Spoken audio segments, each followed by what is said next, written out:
পীড়িত অসহায় গরিবের কাছে চেয়ে দেখো কারায় আজ আগে ছুটে আসে। জনগণ চিনে গেছে দলটাকে বেশ, জনগণ বুঝে গেছে দলটাকে বেশ। জামাতে ইসলামী বাংলাদেশ, জামাতে ইসলামী বাংলাদেশ, জামাতে ইসলামী বাংলাদেশ, জামাতে ইসলামী বাংলাদেশ, জামাতে ইসলামী বাংলাদেশ, জামাতে ইসলামী বাংলাদেশ। ভুলে গিয়ে জেলার জুলুমের ডোজ, মানুষের কল্যাণে কাজ করে রোজ। ভুলে গিয়ে। আসসালামু আলাইকুম রহমতুল্লাহি ওয়া বারাকাতুহু। আলহামদুলিল্লাহ, বিপদে পড়েও যদি কোনো মানুষ আল্লাহ শুকরিয়া আদায় করে, আল্লাহ তাআলা কিন্তু বেশি খুশি হন। তো আপনারা যারা এখানে আছেন, আমাদের মায়েরা, বাবার সমতুল্য এবং ছোটরা এবং অনেক বৃদ্ধ আছেন, এই জন্যে আমরা আপনাদের প্রতি সমবেদনা জানাবার জন্যেই বাংলাদেশ জামাত ইসলামীর পক্ষ থেকে আমরা আসছি। আমাদের আমিরে জামাত আপনাদের সবাইকে সালাম বলেছেন এবং আপনাদের জন্য এখানে যারা আছেন, আমরা কিন্তু কোনো ত্রাণ সামগ্রী বিতরণের কাজ করছি না। আমরা মূলত যা আমাদের ভাই বোনদের হাতে তুলে দিচ্ছি, এটাকে আমরা উপহার বলছি। কারণ এখানে যারা আছেন সবাই অসহায় নন, অনেকের বিরাট বিল্ডিং আছে, সামর্থ্যবান, কিন্তু পরিবারে থাকতে পারেন না, ঘর থেকে চলে আসছেন। এই জন্যে আমরা আল্লাহ তাআলার কাছে দোয়া করি, আল্লাহ রাব্বুল আলামিন আপনাদের এই যে বিপদ মুসিবতে এই এলাকার পরিবারগুলো মানুষেরা পড়েছেন, আল্লাহ তাআলা এর হাত থেকে আমাদের সবাইকে হেফাজত করুন। আল্লাহ তাআলা তার এই সৃষ্টি কোন ফায়াকুনের মালিক যিনি, তিনি যেন এই পানিকে খুব অল্প সময়ের মধ্যে আমাদের থেকে মুক্ত করে দেন এবং আপনাদের যে কতটুকু ক্ষতি সাধিত হয়েছে, যা কষ্ট আপনারা করছেন, আল্লাহ তাআলা এর বিনিময়ে যেন আমাদের গুনাহ খাতাকে মাফ করে দেন। আমরা বাংলাদেশ জামাত ইসলামীর পক্ষ থেকে আপনাদের দোয়া নেয়ার জন্য মূলত আসছি। আপনারা মজলুম, আল্লাহ রাসূল সাল্লাল্লাহু আলাইহি সাল্লাম বলেছেন মজলুমের দোয়া কবুল হয়, সেজন্যে আপনারা কষ্ট করছেন।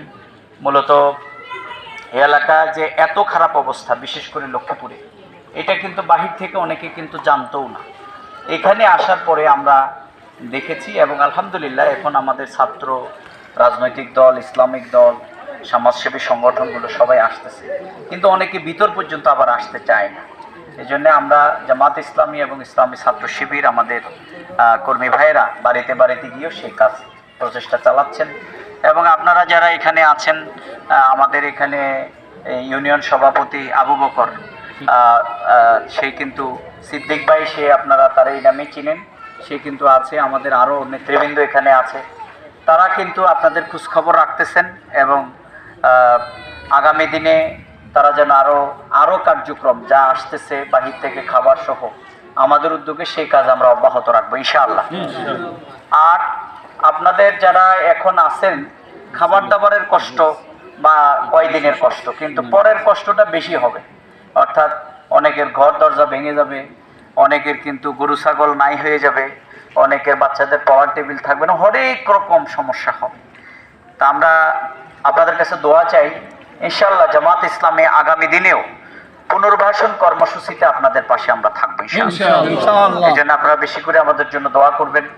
আমাদের নেতৃবৃন্দ শহীদ মাওলানা মতিউর রহমান নিজামী, আলী হাসান মোহাম্মদ মুজাহিদ একটি ইনসাফ ভিত্তিক সমাজ বিনির্মাণের জন্য, দুর্নীতিমুক্ত একটি সমাজ তৈরি করবার জন্য প্রচেষ্টা চালিয়েছেন। তাদেরকে কিন্তু হত্যা করা হয়েছে। আমাদের আল্লামা দেলোয়ার হোসেন সাঈদী সাহেবকে হত্যা করা হয়েছে। এখানে গুম খুনের বিরাট এক রাজ্য তৈরি করেছিল বিগত সরকার, কিন্তু সর্বশেষ আমাদের হাজার পরিমাণ ছাত্রদেরকে তারা কিন্তু হত্যা করেছে। আল্লাহ তাআলা তাদেরকেও শাহাদাতের মর্যাদা দান করুন। এখনো হাজার হাজার শিশু, বৃদ্ধ, যুবক কিন্তু গুলিবিদ্ধ অবস্থায় হসপিটালে আছে। আমরা ঢাকাতে বিভিন্ন জায়গায় তাদের কাছেও আমরা জামাত ইসলামের পক্ষ থেকে আমরা সহযোগিতা করবার চেষ্টা করছি। শহীদ পরিবারকে আর্থিক সহযোগিতা আমরা দেওয়ার চেষ্টা করছি এবং রাষ্ট্রের কাছে আমরা দাবি জানাচ্ছি তাদের পাশে যেন দাঁড়ায়। আপনারা যারা ক্ষতিগ্রস্ত হয়েছেন তাদের পাশেও যেন রাষ্ট্র সে ব্যাপারে উদ্যোগ গ্রহণ করে। আমাদের এই দেশে যদি দুর্নীতি না হয়, শাসক গোষ্ঠী চেয়ারম্যান এমপি মেম্বার যদি দুর্নীতি শুধু না করে, আল্লাহকে ভয় করে রাষ্ট্রের যা আছে এটা যদি বন্টন করে, তাহলে বাংলাদেশ খুব অল্প সময়ের মধ্যে মালয়েশিয়া সিঙ্গাপুরকে অতিক্রম করবে ইনশাআল্লাহ। এই জন্য আমরা দুর্নীতি মুক্ত নেতৃত্ব চাই, নাকি বলেন আপনারা? আর এই দুর্নীতি মুক্ত অসৎ নেতৃত্ব থেকে জাতি বৈষম্য এই কবল থেকে মুক্তি পেতে পারে যদি মুহাম্মদুর রাসূলুল্লাহ সাল্লাল্লাহু আলাইহি সাল্লামের আদর্শকে আমরা অনুসরণ করি, নাকি বলেন? এই জন্য আমরা সেই আদর্শকে অনুসরণ করব, আমরা কোরআনকে বুঝবার চেষ্টা করব। আমরা বিশ্বাস করি জামাত ইসলামী সেই নেতৃত্ব সেই রকম একটি ইনসাফ ভিত্তিক সমাজ বিনির্মাণের জন্য প্রচেষ্টা চালাচ্ছে। আল্লাহ তাআলা আমাদের এই প্রচেষ্টাকে কবুল করুন, আপনাদের কষ্টকে আল্লাহ তাআলা লাঘব করে দিন এবং আগামী দিনে জামাত ইসলামী অতীতের মতোই আমরা যেন আপনাদের পাশে থাকতে পারি। আপনাদের কাছে সে দোয়া চেয়ে আজকে আমরা বিদায় নিচ্ছি। আমাদের ভাইয়েরা ইনশাআল্লাহ আপনাদের খোঁজখবর রাখতেছেন, যার যা দরকার খোঁজখবর নিয়ে আপনাদের পাশে থাকবেন। আল্লাহ সে তৌফিক এনায়েত করুন। আসসালামু আলাইকুম ওয়া রাহমাতুল্লাহি ওয়া বারাকাতুহু।